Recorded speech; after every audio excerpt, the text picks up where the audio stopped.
ನಮಸ್ಕಾರ ಸ್ನೇಹಿತರೆ, ನಾನು ನಿಮ್ಮ ದೀಪಾ ರಾಣಿಶೇಖರ್, ಟ್ರಾನ್ಸ್ಫಾರ್ಮ್ ಲೈಫ್ ಪ್ರೋಗ್ರಾಮ್ಸಿಂದ ಲವ್, ಲೈಟ್ ಆ್ಯಂಡ್ ಗ್ರ್ಯಾಟಿಟ್ಯೂಡ್. ಮೈ ಊತ ಹೇಗೆ ಸರಿ ಮಾಡ್ಕೊಳ್ಳೋದು ಅನ್ನೋದ್ರ ಬಗ್ಗೆ ಮಾತಾಡ್ತಿದ್ವಿ. ತುಂಬ ಸಿಂಪಲ್. ಈ ಕಿರು ಬೆರಳನ್ನು ಹೆಬ್ಬೆರಳಿಂದ ಹೀಗೆ ಒತ್ತಿ ಇಟ್ಕೊಳ್ಳಿ. ಬಾಕಿ 3 ಬೆರಳು ಸೀದಾ ಇರುತ್ತೆ. ನೀವು ಹೀಗೆ ಇಟ್ಕೊಂಡಾಗ ತೊಡೆ ಮೇಲೆ ಅಥವಾ ಹೃದಯದ ಭಾಗದ ಹತ್ರ ಇಟ್ಕೊಂಡಾಗ ಇದು ನಿಮಗೆ ಗೊತ್ತಿರೋ ಹಾಗೆ ಜಲತತ್ವ ಪ್ರತಿನಿಧಿಸುವಂಥ ಒಂದು ಬೆರಳು, ಜಲದ ಅಂಶ.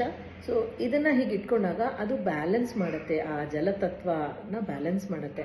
ಸೊ ಆಟೋಮೆಟಿಕ್ಕಾಗಿ ಊತ ಅಂತಂದಾಗ ನೀರು ಸೇರ್ಕೊಂಡಿರುತ್ತಲ್ವ, ಕಮ್ಮಿ ಆಗುತ್ತೆ. ಮತ್ತು ಡಿಸ್ಕ್ಲೇಮರ್, ನಿಮಗೆ ಅದು ಸರಿ ಹೋಗಿಲ್ಲ, ಮತ್ತೆ ಮತ್ತೆ ಬರ್ತಾ ಇದೆ ಅಥವಾ ಸರಿ ಹೋಗ್ತಿಲ್ಲ ಅಂದಾಗ ಡಾಕ್ಟರ್ ನೋಡೋದನ್ನು ಮರಿಬೇಡಿ. ಯಾಕೆಂದರೆ ಅಂಗಾಂಗಗಳಲ್ಲಿ ವ್ಯತ್ಯಾಸ ಇದ್ರೂ ಹೀಗಾಗೋದಕ್ಕೆ ಸಾಧ್ಯ. ಡಾಕ್ಟರ್ನು ನೋಡಿ, ಜೊತೆಯಲ್ಲಿ ಇದನ್ನು 3 ರಿಂದ 5 ನಿಮಿಷ ಮಾಡಿ ಸಾಕು.